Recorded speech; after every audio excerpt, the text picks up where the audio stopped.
According to a recent BBC poll, between 2013 and 2019, the number of people across the Arab world who identified as not religious rose from 8% to 13%. Among those under 30, that number reached as high as 18%. In fact, in every country surveyed except for Yemen, non-religious identification increased. The Egyptian journalist Khalid Diab described it as a tsunami of atheism. Now, whether it's really a tsunami or just a ripple is up for debate, but one thing is clear. Something is changing in the religious landscape of Arab countries. Non-religious views are becoming more visible and harder to ignore. And for a long time, scholars of religion did ignore non-religion in Arab countries. We can speculate a few reasons for this blind spot. The Moroccan journalist Ahmed Ben Chemsi thought it was a lack of imagination among many Western researchers who couldn't even fathom an Arab atheist. Back in 1991, the scholar Ernest Geller claimed that secularization simply hadn't happened in the Islamic world, and maybe couldn't, declaring, "I think it is fair to say that no secularization has taken place in the world of Islam, and that Islam is as strong now than it was 100 years ago." Apparently, he was one of many scholars who were not noticing the development going on under the surface. Another reason for this blind spot is that studying Arab non-religion poses several serious challenges. As in, it's not just overlooked, it's hard to access. Researchers face limited data, hidden communities, and real risks for both participants and the scholars. As we'll see later in this video, atheism is stigmatized and sometimes even criminalized in many Arab-majority countries. So non-religious views tend to stay underground, shared only in private groups. Many official government statistics are also unreliable, claiming a near totally religious population, and much of mainstream media in the Arab world either ignores or actively censors discussions about atheism and secularism. That means fewer public discussions, fewer visible movements, and until recently, less academic research. Also, as we've seen in other videos in the series on non-religion, the terminology can get really tricky. Not everyone who steps away from religion automatically calls themselves an atheist. Some identify as agnostic, secular, spiritual but not religious, or skeptical. And that's just in English. How do we talk about non-religion in Arabic and in a Muslim majority context? So for a long time, non-religion in Arab majority countries flew under the academic radar. But things are starting to change. More and more scholars have started paying attention, and not just to big picture trends, but to the day-to-day lives of Arabs stepping away from religion. Some scholars have focused on the risks and stigma facing Egyptian atheists on YouTube. Others have documented everyday forms of secular activism in places like Morocco or Lebanon. In Tunisia, researchers are examining how the internet is creating new digital spaces for questioning Islam. The scholar Karen von Newkirk has looked at what it actually feels like both emotionally and socially to move in and out of Islam. The research is still catching up, but the conversation is no longer invisible. So what exactly have these researchers found? First, let's lay the groundwork. We're focusing on non-religion in the Arab world. This includes 22 countries such as Morocco, Algeria, Palestine, Egypt, Sudan, Jordan, Iraq, Saudi Arabia, and Oman. That's different from the Middle East, which is a fuzzier term that includes non-Arab countries like Iran and Turkey. Now, Iran and Turkey are both absolutely fascinating case studies in their own right when it comes to secularization, but this episode focuses on Arab majority countries specifically. Out of the roughly 300 million people living in these countries, most are Muslims, but there are also millions of non-Muslims too, including Christians, Jews, Baha'is, Druze, Mandeans, and Yazidis. Just as a quick example, Coptic Christians make up around 10% or more of Egypt's population. So while we will be focusing a lot on disaffiliation from Islam in this video, we should not forget about this religious diversity in Arab majority countries. Okay, now let's talk about terminology, because words like atheism, non-belief, or agnosticism don't always translate neatly across cultures or languages. In English, atheism usually means a lack of belief in God or gods. It's shaped a lot by Protestant Christian ideas where belief is personal and central to religion. But when we look at non-religion in the Arab world with a history shaped by Islam and the Arabic language, those frameworks don't quite fit. Even the Arabic word we translate as religion, deen, carries very different connotations. Deen is tied to concepts of obligation, duty, and a structured way of life rather than just personal belief. The root of the word deen is etymologically connected to the word dine, meaning debt, reinforcing the idea that deen is something one owes or is bound to. Rejecting this obligation is called kufr, often translated as unbelief or infidelity, but the root of the word itself means to cover or conceal, and over time it came to refer to those who reject or deny the truth. So kufr isn't only about disbelief, it's about turning away from what is seen as rightful duty. A lot of academics have explored the complex constellation of Arabic terms related to non-religion. Shirk is often translated as idolatry or polytheism, though it specifically refers to associating anything else with God, violating the Islamic principle of tawhid, that there is no God but God. Next, there's zandaka, a term historically used to describe heresy or unorthodox beliefs. It's a broad and often pejorative label applied to everyone from theological deviants to outright atheists. Being accused of zandaka can have severe political and religious implications depending on the country and the context. The Quran describes those who actively reject divine truth with the word jahud. Unlike passive non-belief, this implies an intentional rejection of what is perceived as truth. Now, as for secularism, Arabic doesn't have an exact equivalent, though it's either translated as ilmaniya or alamaniya, from the roots meaning science and the world respectively. Atheism is called ilhad, and an atheist is a mulhid, though these terms are not etymologically linked to God, like how the English word atheism derives from the Greek word for God, theos. Instead, they carry connotations of deviation, rejection, or rebellion. As it's used today, though, ilhad is the closest term in Arabic to what is known as positive atheism, which refers to the explicit rejection of the existence of God or gods, as opposed to simply lacking belief in them. But there's a growing set of terms built around the word la, meaning no, la adri, meaning I don't know, and maps onto agnosticism, and ladin, meaning no religion, which has become an increasingly common term of self-description. It's a relatively new term, likely coined in the early 2000s, and many prefer it because it avoids the stigma attached to some of the more derogatory words we've seen so far, though some non-religious activists have started reclaiming these more derogatory terms, like kafir, infidel, zindiq, heretic, or mulhid, atheist, but using them in an ironic way to push back against religious stigma. For example, the content creator Hisham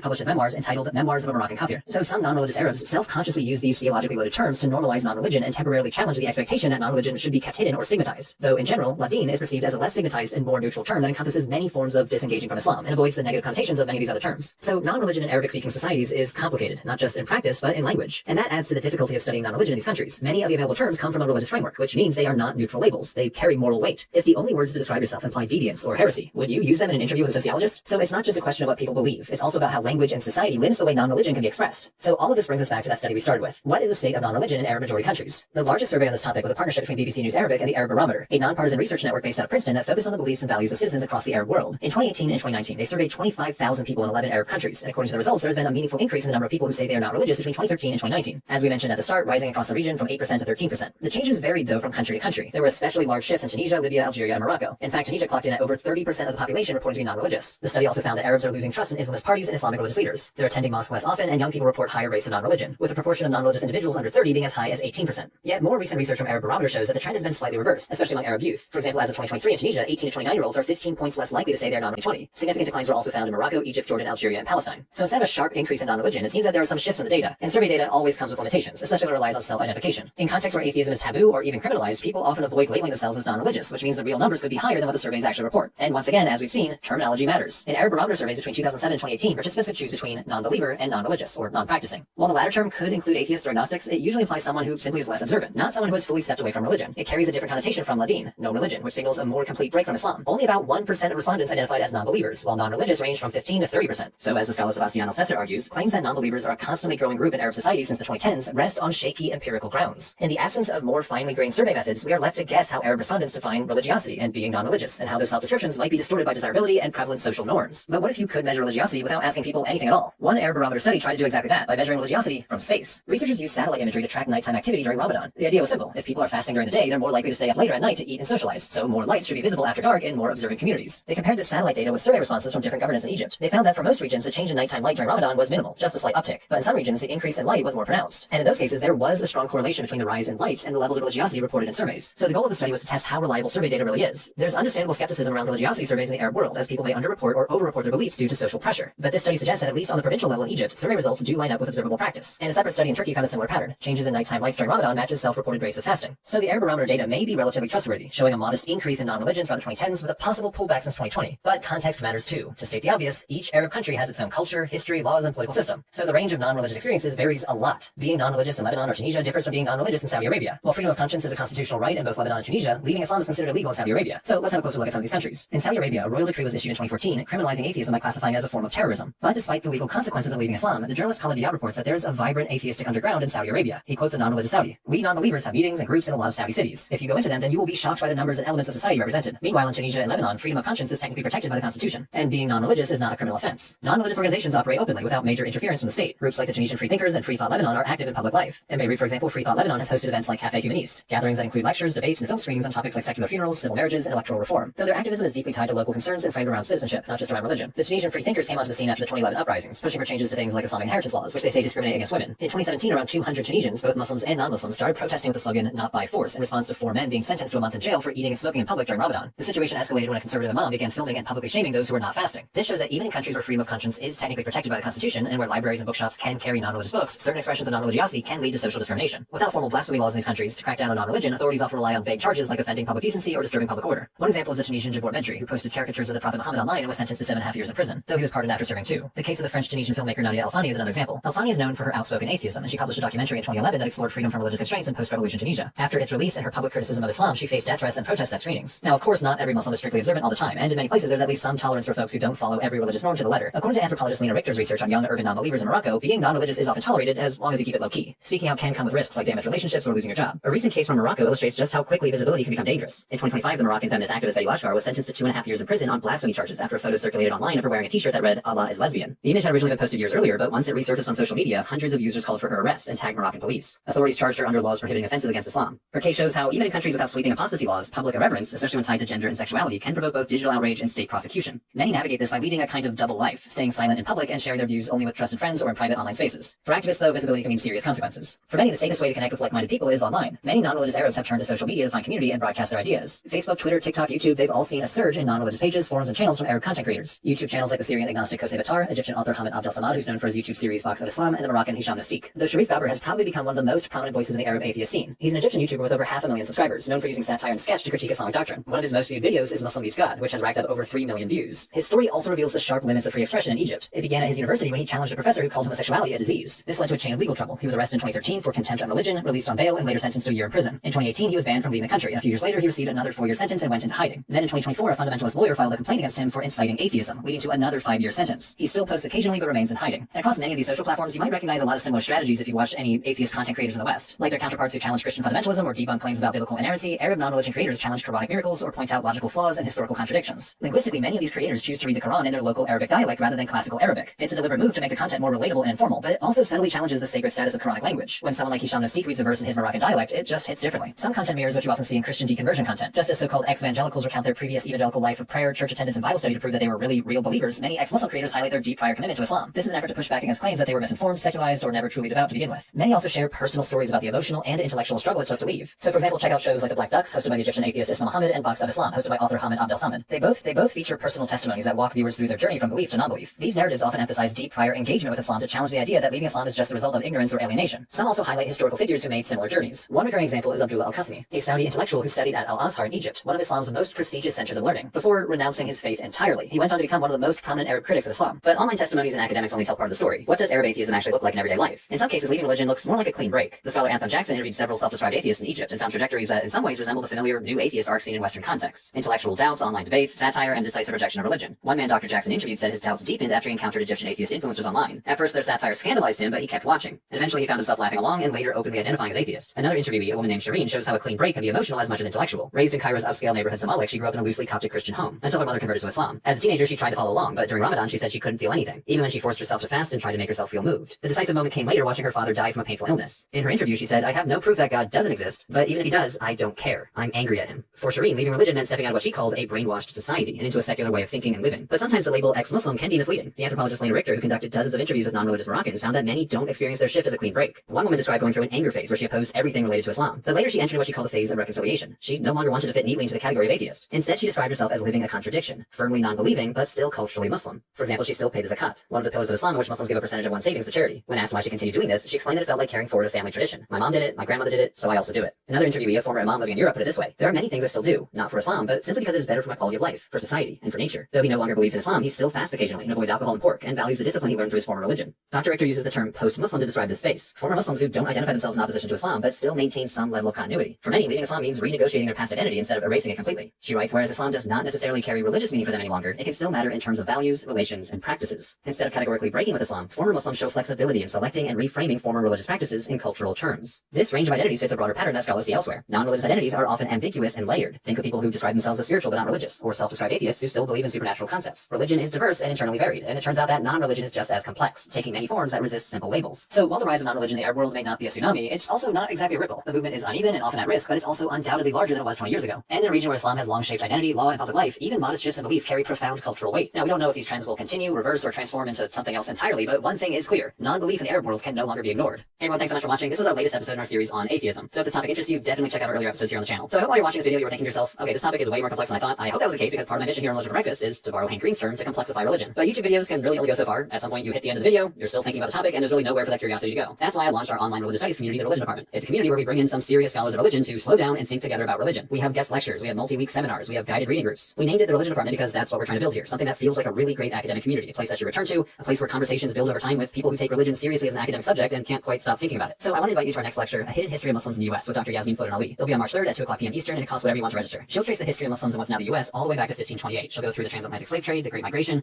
immigration reform in 1965, and all the way into the late 20th century. She completely complicates the idea that Islam is somehow new to American life, and she also looks at the internal diversity of Muslim communities in the US. So if learning together about the long, often hidden history of Muslims in the US sounds compelling to you, I'd love for you to join. And for a limited time, when you register, you'll also receive a full bonus lecture, What You Don't Know About Jihad, taught by Dr. Elise